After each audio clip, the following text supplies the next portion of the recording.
Hey, what's going on, YouTubers? Grant F here again with another video review.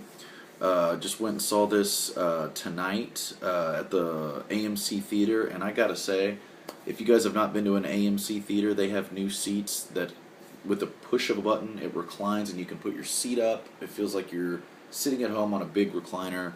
Absolutely amazing. Totally worth the $9 I paid for to go see this movie. But anyway, I'm getting off topic here. I am talking about the epic release of The Hunger Games: Catching Fire. This one is directed by Francis Lawrence. He's directed some of my favorite films in the last 10 years. I Am Legend, Constantine. Really love those films. Good, solid sci-fi action films. And he was perfectly tailored to direct the next Hunger Games installment. The first Hunger Games, I actually did not see in theaters. It kind of, snuck past me, but I was able to rent it on demand, and I really liked it. Never read the books, but it's a fantastic trilogy. But I wanted to give you all my thoughts on the new Hunger Game film because it is literally catching fire. I mean, it is unreal. How big of a hype this film has right now. I remember people talking about this like weeks ago, like how they had already gotten their tickets. I mean, it was sold out. It was a packed house.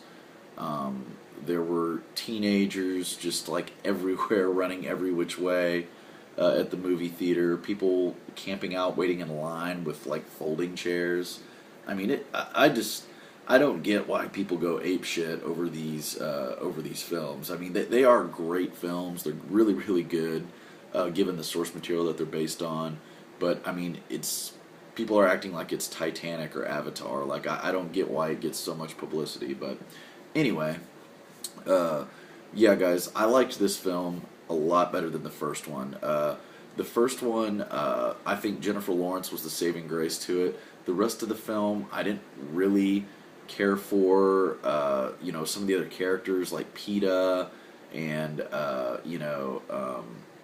Woody Harrelson's character, Haymitch. I don't know, maybe because they had to establish the world and the characters didn't really have time to develop. In this one, they really do. You actually care for the characters. You definitely see a much darker tone in this film. It's a lot more violent than the first one was.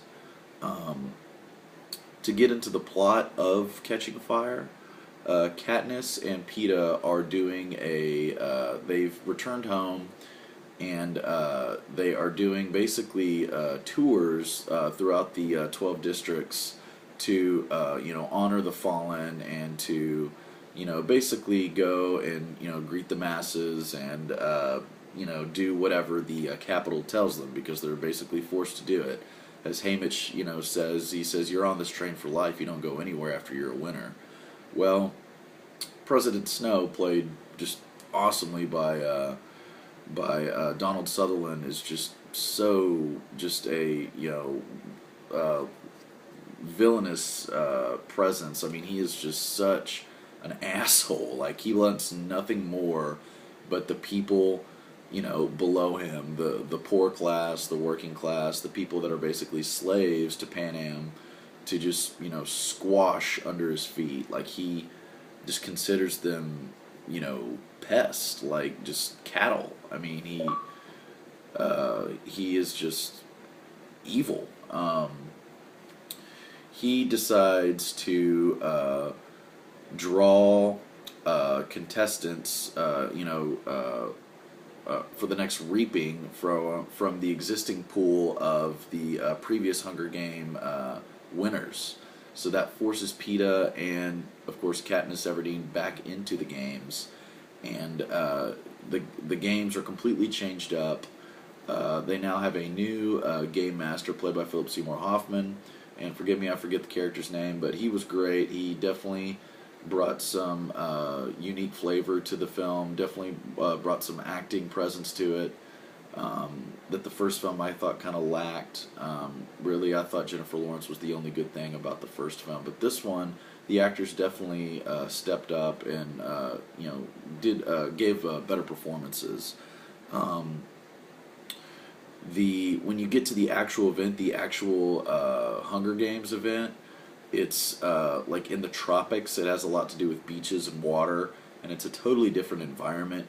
My only problem with it is that I felt that it ended way too soon, because there's this huge buildup to the Hunger Games, involving Katniss being, kind of a martyr. People are, following her and rebelling in her name, and she doesn't want to be this. She just wants to go home, but she can't, and so she is kind of forced into this, this situation, into another Hunger Games, which she never wanted to do in the first place.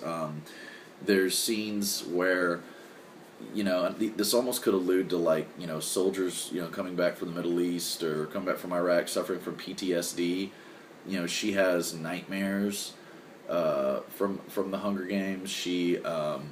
There's a scene where her and Gale are hunting in the woods, and she's about to shoot some turkey, and she fires the arrow, and it's a guy, and he's like, oh, like falls over, and she just like starts screaming and crying and falls over, and he calms her down, and it of course was all in her head. I mean, she has severe post-traumatic stress disorder from killing these essentially kids from the first movie, and the ending of the film brought a nice twist. I did not see that coming. There were definitely some characters that you thought were bad that ended up being actually good, and that was definitely a nice change of pace. I think this sets up the third and final film, or should I say films, because I think they're going to do. I'm pretty sure they're going to do Mockingjay in two parts, just like they did with Harry Potter and Twilight. They did a part 1 and part 2, which I think is stupid. I think they're just, it's just, milking the cow, basically. But, the ending of the film, it ended great. It just ended a little too soon. And I wanted to see more battle, more, carnage inside the dome of the Hunger Games. But, unfortunately, as the story goes in the book, it obviously has to change, and some new things are about to happen in the Hunger Games universe, and I can't wait for the third film. You guys let me know what you thought of the Hunger Games. Hit me back with your comments. Please like and subscribe if you want to see some more of my videos, and I will talk to you guys later.